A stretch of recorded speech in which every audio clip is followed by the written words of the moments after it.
संभल हिंसा को लेकर समाजवादी पार्टी का एक डेलीगेशन पीड़ित परिवारों से मिलने के लिए पहुंचा, जहां पर कैराना सांसद इकरा हसन और संभल सांसद पीड़ित परिवार से मिले।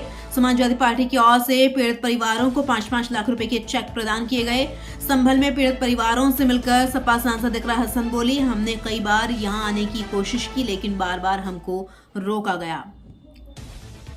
मेरे वालिद साहब के खिलाफ मुकदमा, हमारे विधायक जी उनके बेटे के खिलाफ मुकदमा लिखना एक ये चीज जाहिर करता है कि पुलिस और प्रशासन अपनी जो नाकामी है या जो करतूत है उसको छुपाने के लिए इस प्रकार की ये चीजें करी गई हैं। और हम चाहते हैं कि हमारे लोगों को इंसाफ मिलना चाहिए, वो भी इस देश के नागरिक हैं।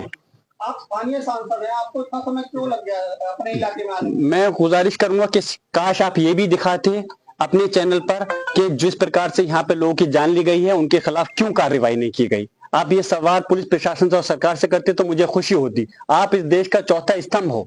मैं सिर्फ इस पॉइंट ऑफ व्यू पे नहीं, यहाँ पे हम लोग राजनीति करने नहीं है। राजनीति करना होता तो हम पहले से बहुत कुछ प्रयास कर सकते थे।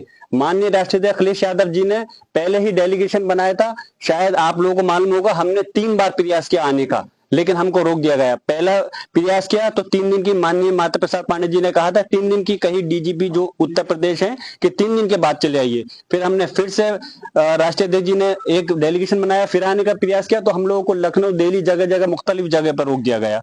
हम लगातार प्रयास कर रहे थे आने का, लेकिन अफसोस है मैं यहाँ का सांसद हूँ। यहाँ का सांसद होने के साथ साथ मैं यहाँ का निवासी भी हूँ। मुझे भी आने के लिए क्यों रोका गया? मैं अपने लोगों के दुख में, दर्द में शरीक होना चाहता था। मैं उनके गम में शरीक होना चाहता था। उनकी परेशानी को समझ करके मैं चाहता था उनको इंसाफ मिल सके, लेकिन अफसोस है यहाँ आने नहीं दिया गया।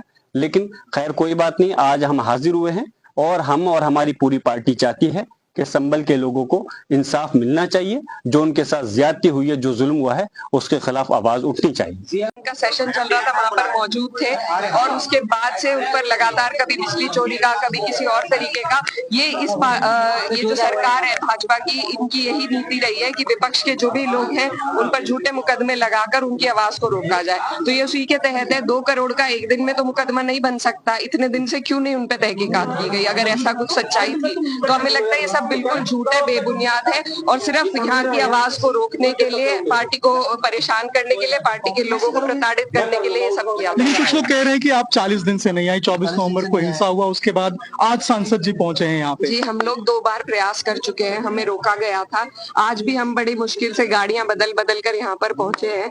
तो लगातार यहाँ पर ऐसा एक वो बनाया जा रहा था कि कोई नहीं जा सकता है, लेकिन उसके बावजूद यह आज हमारी तीसरी कोशिश है और हम लोग यहाँ पर पहुंचे हैं। तो ऐसा नहीं है, लगातार हम संभल के दर्द को, पीड़ा को अपने दिल में लिए हैं। हमने संसद में उठाई है सारी बातें और जो भी हम कर सकते थे करने का पूरा प्रयास कर रहे हैं और हम यहाँ के जो पीड़ित हैं उनके साथ है और लगातार इंक्वायरी की मांग। आखिरी सवाल है, जो शाही जामा मस्जिद है उसके सामने पुलिस चौकी बन रही है, इसके अलावा कुछ लोग उस जमीन के ऊपर दावा भी कर रहे हैं, क्या कहेंगी आप जो शाही जामा मस्जिद के सामने चौकी बन रही है? देखिए, जहाँ तक मेरे जानकारी में मामला आया है, यहाँ पर एएसआई का भी इन्वॉल्वमेंट है और जो प्रॉपर्टी एएसआई मार्क कर देता है, चिन्हित कर देता है, उसके इर्द-गिर्द 100 मीटर तक कंस्ट्रक्शन अलाउड नहीं है।